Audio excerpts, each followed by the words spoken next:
اعوذ باللہ من الشیطان الرجیم بسم اللہ الرحمن الرحیم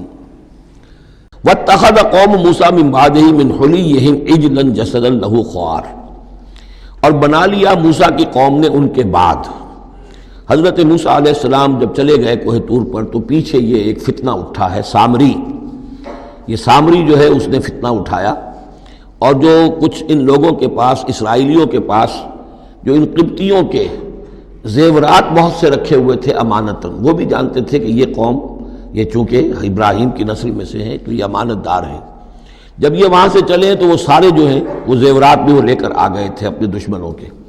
ان زیورات کو لے کر اس نے گلایا، آگ میں تبایا، گلایا، اور اس سے ایک بچھڑے کی شکل بنائی، اور کچھ ایسی کاریگری رکھی کہ اس میں سے ہوا جب گزرتی تھی ایسے سوراخ رکھ دیے کہ اس میں سے ایسی آواز آتی تھی جیسے کہ بچھڑا جو ہے وہ بول رہا ہے، اور اس نے کہا یہ ہے تمہارا خدا۔ یہ موسیٰ تو بھول گیا، موسیٰ کو مغالطہ ہو گیا، وہ کہاں گیا ہے، کس خدا سے ملنے گیا، خدا تو یہ ہے۔ اور اس میں بھی ایک اور بات دوسری جگہ پر آ جائے گی، یہاں تو نہیں ہے، کہ حضرت موسیٰ علیہ السلام اصل میں اپنے اشتیاق اور محبت اور شوق اور جذبے کی وجہ سے قبل از وقت چلے گئے تھے، جو وقت معین تھا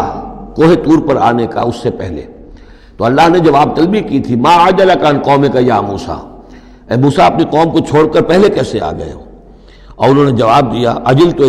الیک رب لترضیٰ، پروردگار میں جلدی آیا تاکہ تو راضی ہو جائے، تو میرا شوق دیکھ، میرا اشتیاق دیکھ، تیری محبت، تجھ سے گفتگو اور کلام کی جو میرے اندر شوق ہے اس کی وجہ سے آیا ہوں۔ تو گویا کہ وہ تو شاباش کی توقع رکھتے تھے، یہاں ڈانٹ پڑ گئی، ما عجلک عن قومک یا موسیٰ قال عجلت الیک رب لترضیٰ، لیکن اللہ نے فرمایا فإنا فتنا قومک من بعدک، تمہاری اس عجلت کی وجہ سے ہم تمہاری قوم کو تمہارے بعد فتنے میں ڈال چکے ہیں۔ تو جلدی خیر کے لیے بھی نہیں کرنی چاہیے، خیر کے کام کو بھی عین وقت پر سہج پکے سو میٹھا ہو۔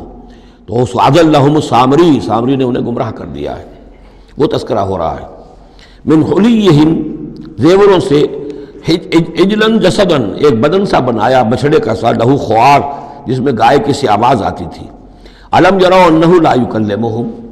کیا انہوں نے یہ نہیں غور کیا کہ وہ نہ ان سے بات کر سکتا ہے، وہ گدھے کی سی یا گھوڑے کی سی یا بچھڑے کی سی آواز سے تو کوئی بات نہیں بنتی، ولا یہدیہم سبیلا، نہ انہیں وہ کوئی راستہ بتا سکتا ہے۔ اتخذوہ وکانوا ظالمین، انہوں نے اسی کی عبادت شروع کر دی، اسے معبود بنا لیا، اور وہ تھے بہت ظالم۔ ولما سقط فی ایدیہم ورأوا انہم قد ضلوا، اور جب ان کے ہاتھوں کے طوطے اڑ گئے، پچھتاوا ہوا، یعنی ان میں سے بھی گویا کہ 3 حصوں میں قوم تقسیم ہو گئی۔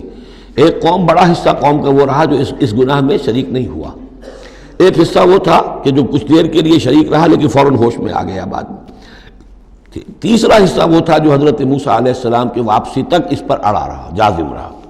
تو یہاں اس درمیانی طبقے کا ذکر ہو رہا ہے۔ وَلَمَّا سُقِطَ فِي أَيْدِيهِمْ وَرَأَوْا أَنَّهُمْ ضَلُّوا، جب ان کے ہاتھوں کے طوطے اڑ گئے، ان کے پچھتاوا طاری ہوا، اور انہوں نے سوچا ہم تو گمراہ ہو گئے، یہ ہم کیا کر بیٹھے۔ قالوا لئن لم يرحمنا ربنا، انہوں نے کہا کہ اگر ہمارے رب نے ہم پر رحم نہ فرمایا، ویغفر لنا، اور اگر ہمیں بخش نہ دیا، لنکونن من الخاسرین، تو ہم تو ہو جائیں گے بہت خسارے والوں میں سے۔ ولما رجع موسیٰ الی قومہ غضبان اسفا، تو جب موسیٰ لوٹے اپنی قوم کے پاس غضبان اسفا، غضبان یہ فعلان کے وزن پر، رحمان کے وزن پر، نہایت غضبناک۔ حضرت موسیٰ علیہ السلام کا مزاج بھی جلالی تھا، پھر یہ کہ اتنی بڑی گمراہی، اور یہ اللہ تعالیٰ نے کوہ طور ہی پر بتا دیا تھا کہ تمہاری قوم پیچھے فتنے میں پڑ چکی ہے اور وہ گمراہ ہو چکی ہے۔ فَإِنَّا فَتَنَّا قَوْمَكَ مِن بَعْدِكَ وَأَضَلَّهُ السَّامِرِي، تو وہاں سے آئے ہی ہیں تو غضبناک تھے، غضبان آصفا، نہایت افسوس میں بھی اور سخت غضبناک۔ قَالَ بِئْسَ مَا خَلَفْتُمُونِي مِن بَعْدِي، یہ خطاب حضرت ہارون سے بھی ہو سکتا ہے اور اپنی پوری قوم سے بھی ہو سکتا ہے۔ بری ہے میری نیابت جو تم نے کی ہے میرے بعد، عاجلتم امر ربکم، تم نے اپنے رب کے معاملے کے اندر جلدی کی، میرا انتظار کرتے، اگر اس نے کچھ بنا ہی دیا تھا، کوئی شوبدہ دکھایا تھا، میرے آنے تک انتظار کر لیتے، میں تمہیں بتاتا اس کی حقیقت کیا ہے۔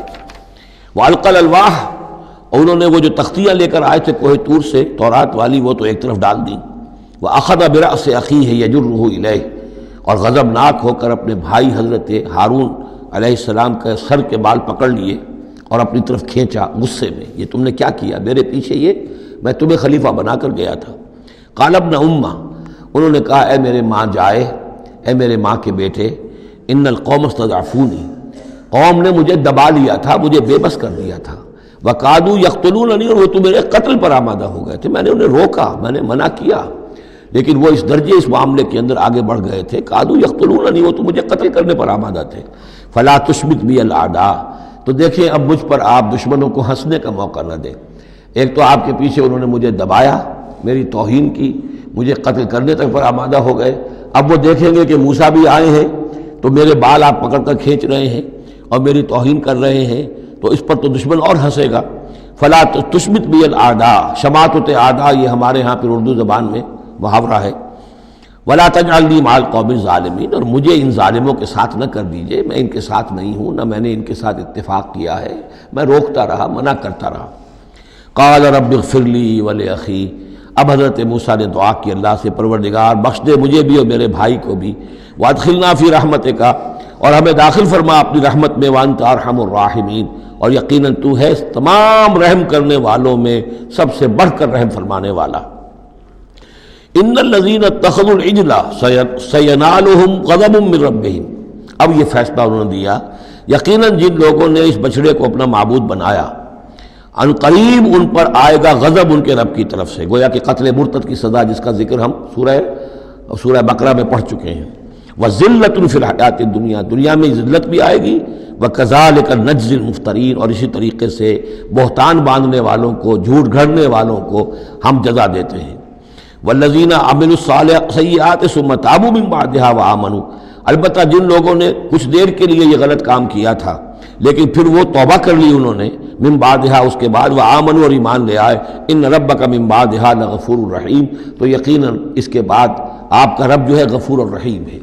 جن سے عارضی طور پر یہ بات ہو گئی تھی پھر انہوں نے توبہ کر لی، ان کے لیے تو مغفرت ہے، اللہ تعالیٰ معاف فرمائے گا، غفور الرحیم ہے۔ البتہ جو اب تک اس پر اڑے رہے ہیں ان کے لیے یہ حد جاری کی جائے گی۔ یہ بالکل ایسے ہی جیسے سورہ مائدہ میں ہم نے پڑھا ہے محاربے والی آیت میں،